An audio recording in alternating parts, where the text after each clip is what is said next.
Mesdames et messieurs, bonjour à tous et bienvenue dans cette nouvelle édition d'Afrique Info en direct de Beijing. Nous ouvrons ce journal avec les élections présidentielles en Ouganda. Le pays organisera ses élections le jeudi 18 février et à l'approche du vote, les milieux d'affaires locaux espèrent que les dirigeants amélioreront l'environnement économique du pays. Jane Mugabe est la gérante d'un restaurant depuis plus d'une décennie. Elle y prépare des plats de légumes locaux. Et depuis, sa clientèle a grandi et maintenant compte plus de 150 clients qui y déjeunent tous les jours. En 1998, la nourriture était bon marché, le loyer était abordable et les frais de transport étaient peu élevés. Maintenant, c'est différent.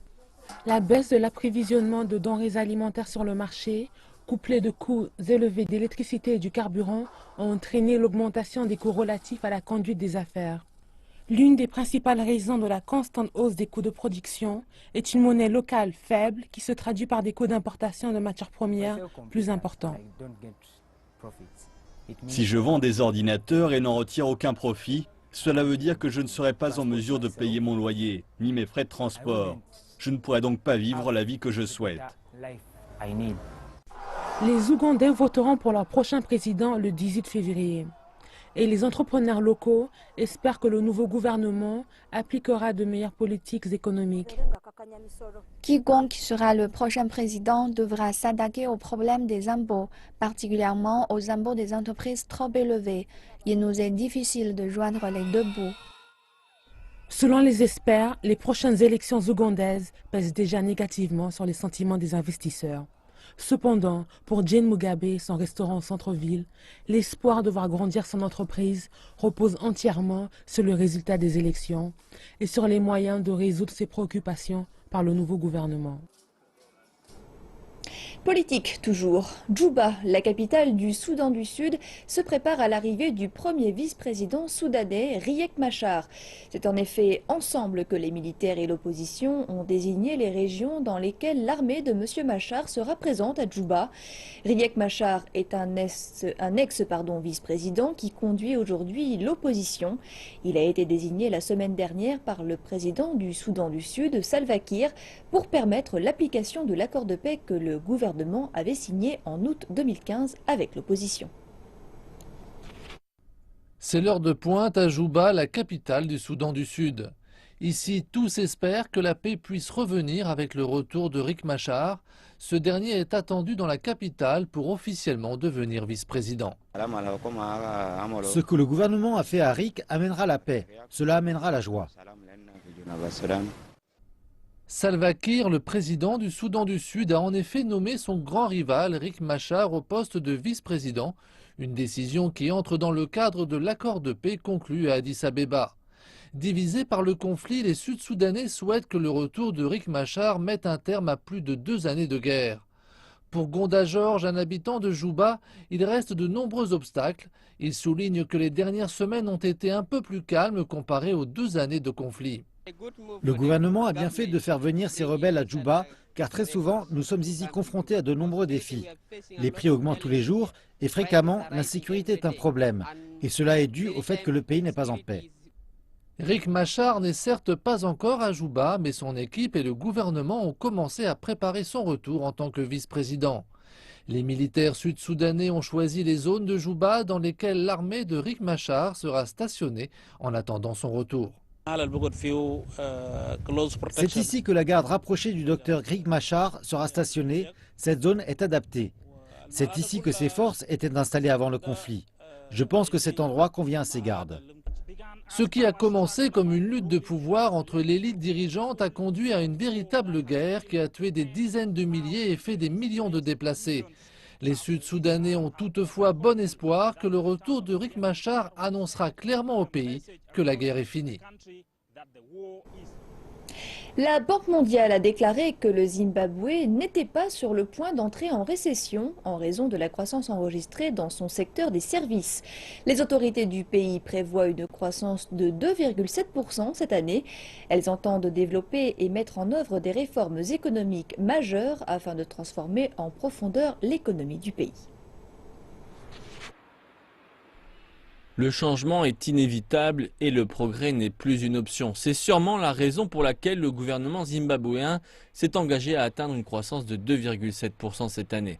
Il s'agit de l'objectif ambitieux attendu suite à la mise en œuvre des réformes majeures couplées à la reprise constatée dans de nombreux secteurs qui devraient faire avancer l'économie du Zimbabwe. La Banque mondiale, qui a récemment lancé le chantier de rénovation de l'économie zimbabwéenne, a indiqué que les perspectives à long terme du pays étaient favorables, mais elle a rappelé que certaines problématiques structurelles resteraient encore difficiles à surmonter. La Banque mondiale a prévu une croissance de 1,5%, citant un chiffre ambitieux en raison de la situation critique du commerce, des prix des matières premières au plus bas et de la pénurie affectant toujours les principaux secteurs clés de l'économie du pays. Dans le respect du cadre de mise en œuvre que nous nous sommes fixés, nous faisons face à de lourdes responsabilités car nous connaissons les circonstances particulières de l'économie du pays. Mais il y a aujourd'hui un consensus à l'intérieur et à l'extérieur du gouvernement sur les politiques à mener. Je pense que ce qui est important pour ce pays, c'est de mener ensemble les efforts pour le changement.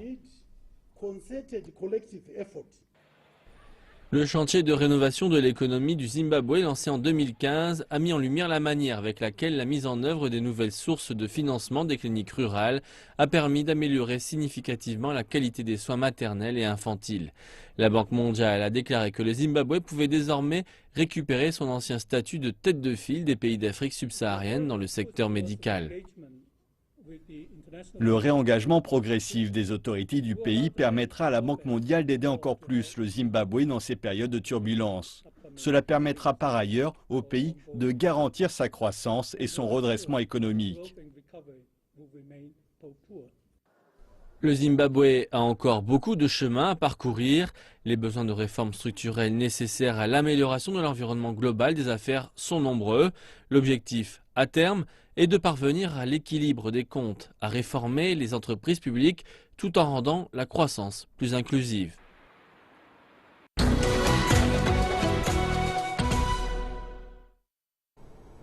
Santé à présent. Près de 70% des 40 millions de personnes dans le monde portant le virus du sida vivent en Afrique subsaharienne, selon les derniers rapports de l'ONU-SIDA. Le Nigeria, la plus grande économie africaine, connaît une hausse rapide du nombre de personnes qui contractent le sida. La nuit tombe sur Abuja et sur les trottoirs émergent des femmes qui cherchent à avoir des rapports sexuels en échange d'argent. Jackie a trop peur de montrer son visage et elle utilise un pseudonyme. Elle nous dit qu'elle en est venue à la prostitution par le biais d'un ami et que le risque de contracter le VIH est très élevé. Les hommes viennent dans les maisons closes et certaines savent qu'ils ont le sida et ils veulent le transmettre. Les plus exposés sont les travailleurs du sexe car les prix sont très bas et c'est très facile. Il suffit de payer.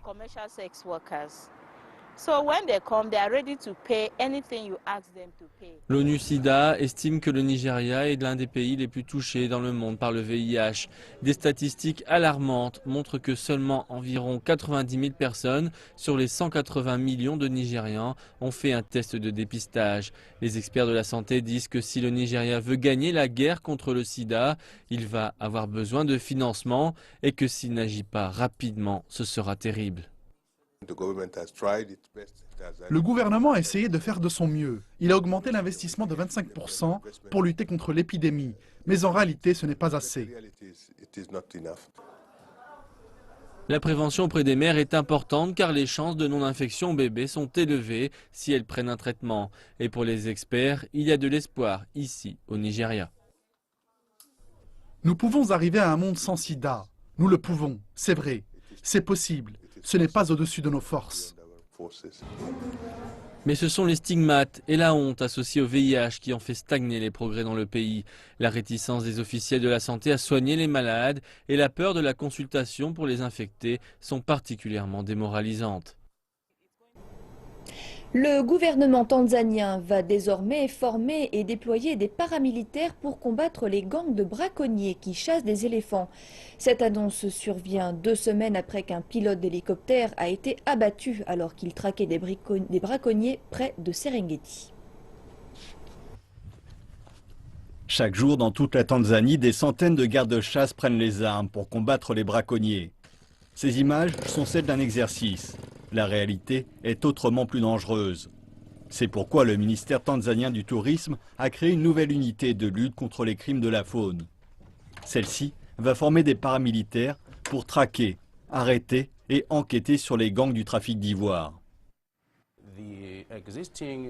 Les gardes-chasse existants font face à des limitations dans l'exercice de leurs fonctions. Nous allons alors améliorer les méthodes de renseignement, mais également les méthodes d'enquête et nous allons aussi améliorer les méthodes de poursuite en justice. Quelques jours avant l'annonce de ces mesures, un pilote, Roger Gower, a été tué alors qu'il traquait des hommes armés. La police a depuis arrêté un homme accusé d'avoir tiré sur le pilote dans le ciel. C'est la première fois depuis des décennies qu'un hélicoptère est abattu. Le gouvernement tanzanien entend également durcir les lois sur le port d'armes. En Tanzanie toujours, on assiste à une explosion du nombre d'élèves dans les écoles primaires et secondaires depuis que le gouvernement a implanté une politique de gratuité scolaire. Dans certaines classes, il y a plus de 100 élèves. C'est une mesure qui plaît aux parents mais qui représente un grand défi pour les enseignants et pour le système d'éducation en général. Dans les salles de classe de la plus grande ville de Tanzanie, il ne manque pas d'élèves. Il y a ici 60 élèves et l'année prochaine, ils seront encore plus nombreux. Le nombre d'inscriptions a monté en flèche depuis que le président a implanté une politique de gratuité scolaire dans le pays. Pour les écoles, il s'agit d'un défi énorme qui n'a pas été vu depuis des années. Pour obtenir une bonne éducation, nous devons augmenter le nombre d'enseignants, mais aussi améliorer les infrastructures. C'est un défi pour les classes, les bureaux, le matériel didactique, les livres, etc. Mais je pense que tout sera prêt à temps. Dans le passé, les élèves devaient amener leurs propres livres et les parents devaient contribuer. Mais maintenant, il n'y a plus d'autres frais de scolarité dans les écoles publiques et même les écoles privées peuvent devenir moins chères. Les changements du président Magufuli pourraient avoir un impact profond sur une génération entière d'enfants tanzaniens. Des milliers d'enfants supplémentaires arrivent dans les écoles publiques et les écoles privées comme celle-ci. Mais le défi pour toutes ces écoles est de s'assurer qu'ils peuvent maintenir la qualité de l'enseignement. Les élèves de cette école privée sont si bien entraînés qu'ils peuvent eux-mêmes se transmettre les différentes leçons. Et le personnel enseignant croit que plus d'enfants viendront ici. Alors les écoles publiques sentent une certaine pression. Cette année, j'ai reçu plus de 40 nouveaux venus de l'école publique, ce qui nous laisse croire que ce que nous faisons est bon. Et c'est pourquoi les gens veulent s'inscrire dans nos écoles. Donc nous espérons que les écoles privées continueront ici à offrir de bons services. Pour les élèves, l'éducation demeure sacrée, peu importe où se trouve l'école. Les gens qui sont pauvres, les enfants qui sont pauvres, ils veulent vraiment aller à l'école, mais ils ne peuvent pas parce qu'ils ont des problèmes familiaux. Grâce à la gratuité scolaire, la plupart de ces enfants peuvent maintenant aller à l'école. L'éducation est une bonne chose. Si vous voulez devenir une bonne personne, une bonne éducation va permettre de devenir quelqu'un de bien. C'est quelque chose de bien. Le président a fait une promesse qui s'est avérée très populaire. Mais le vrai test, ce n'est pas seulement de remplir les classes d'élèves, c'est plutôt de leur enseigner quelque chose une fois qu'ils seront là. La banlieue de Malika à Dakar abrite la plus grande décharge publique du Sénégal. La décharge de Mbebeus est une mine d'or pour de nombreuses personnes qui dépendent de ce site pour trouver ce dont ils ont besoin. Toutefois, les populations qui vivent près des lieux tolèrent de moins en moins sa saleté et exigent sa fermeture. La décharge de Mbebeus à Dakar est peut-être un bien pour certains, mais c'est une malédiction pour d'autres. Couvrant une superficie de 70 hectares et recevant 1300 tonnes d'ordures par jour, Mbebeus est une terre d'opportunités. Des milliers de personnes viennent y récupérer et recycler les déchets. Des hommes, des femmes et des enfants viennent ici tous les jours pour trier le plastique, le métal et autres matériaux à récupérer. Malik Diallo vient ici depuis 30 ans. Cette longévité lui doit désormais de diriger l'association des recycleurs. Il y a quelqu'un qui disait que rien ne se perd, tout se transforme. On attend jusqu'à les voitures déversent les ordures, alors on fait le triage sur place pour pouvoir gagner quelque chose. Soit qu'avec les sachets, on peut gagner sur les sachets, on peut gagner sur les ferrailles, le chrome, l'acier et tout ça. Cet endroit est source de revenus pour beaucoup. Les statistiques récentes montrent que le site génère environ 7 millions de francs CFA par an. Toutefois, les facteurs de santé et l'exposition nocive au zinc et au fer sont autant de raisons d'inquiétude pour les gens de Malika. Nous sommes fatigués. Ici, tout le monde est malade. Les autorités de la santé sont même venues pour nous expliquer qu'il ne fallait pas boire l'eau du robinet. Avant de boire, il faut javeliser l'eau à cause de tous les déchets présents. Tout ce que nous demandons, c'est de relocaliser Bubus. On n'en peut plus de la fumée, de la poussière. Nos enfants sont malades. Ils ont la diarrhée et souffrent d'asthme. On sait bien que la fumée et l'asthme ne vont pas ensemble. Le Sénégal a scellé un partenariat avec la Banque mondiale pour trouver une alternative à la décharge de Mbebes et y implanter une usine de biogaz. Mbebes, des analyses que nous avons faites confirment à suffisance que c'est une bombe écologique.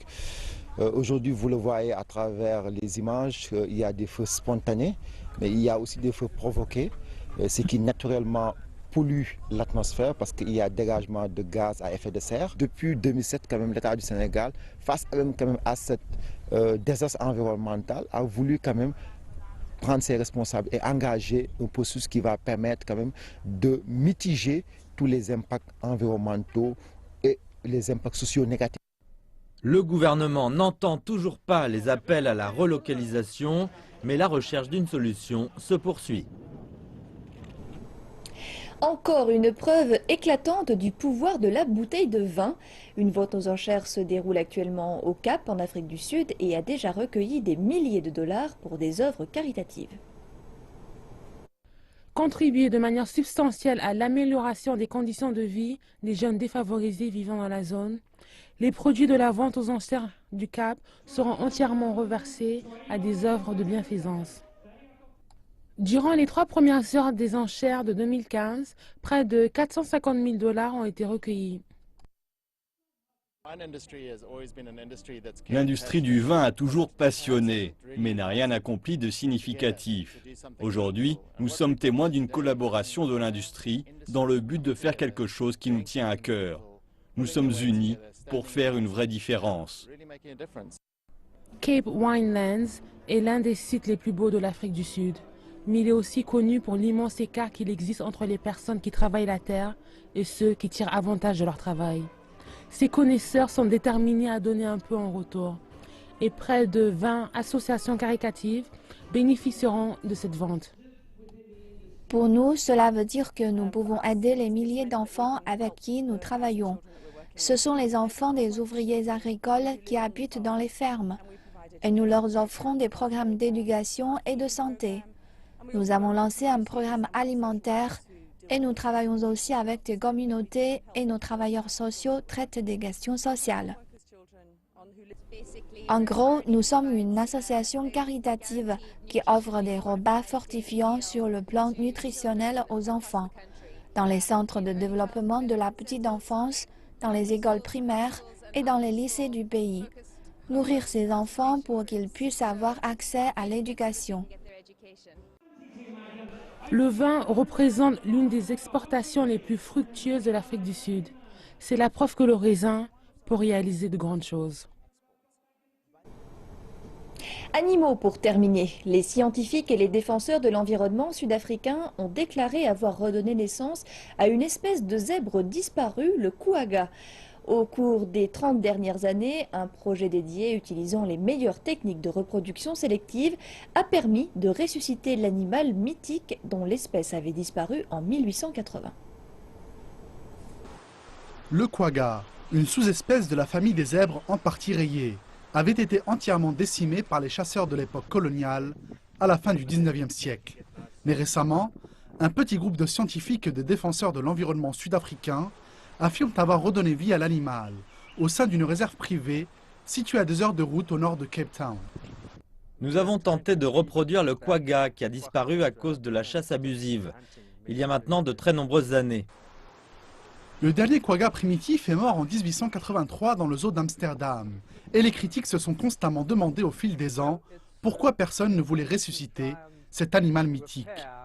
Nous avons simplement tenté de réparer les dommages écologiques causés depuis plusieurs décennies déjà. Nous avons également tenté d'obtenir une petite représentation de cet animal charismatique qui vivait en Afrique du Sud depuis plusieurs siècles. Au cours des 30 dernières années, les membres du projet Quagga ont utilisé des techniques de reproduction sélective à partir de zèbres des plaines, afin de redonner vie à un animal qui, selon eux, est identique au quagga des plaines, présent en Afrique du Sud depuis des siècles. Nous sommes arrivés à ce résultat à partir de la technique de la reproduction sélective. Nous avons rassemblé les zèbres des plaines du pays avec le moins de rayures possible et nous les avons fait se reproduire en petits groupes distincts. Ainsi, nous avons réussi à extraire le gène de l'absence de rayures, pour aboutir au final à des animaux avec de moins en moins de rayures. Certains rappellent qu'il s'agit là d'une interférence allant à l'encontre de la nature et qu'il était peu probable d'arriver à reproduire un quagga à l'identique. Les analyses d'ADN montrent clairement qu'il s'agit de la même espèce que celle des zèbres des plaines. Elles sont vraiment identiques. Il est possible, si vous préférez, de l'appeler variété ou sous-espèce des zèbres des plaines. Mais nous insistons sur le fait qu'il ne s'agit pas d'une espèce différente. Nous le rappellerons enfin que si l'espèce en question était très différente, tout le projet n'aurait pas à se justifier sur le plan scientifique. Alors que les critiques continuent de s'interroger sur les différents processus menés, les résultats sont là pour témoigner de la réussite des nombreuses tentatives. Le projet en est désormais à plus d'une centaine d'animaux reproduits, dont 6 faisant partie de la 5e génération depuis le lancement du projet Quagga. Afrique Info est maintenant terminé. Merci de votre attention et merci de votre fidélité. Je vous dis à très bientôt sur CCTV Français.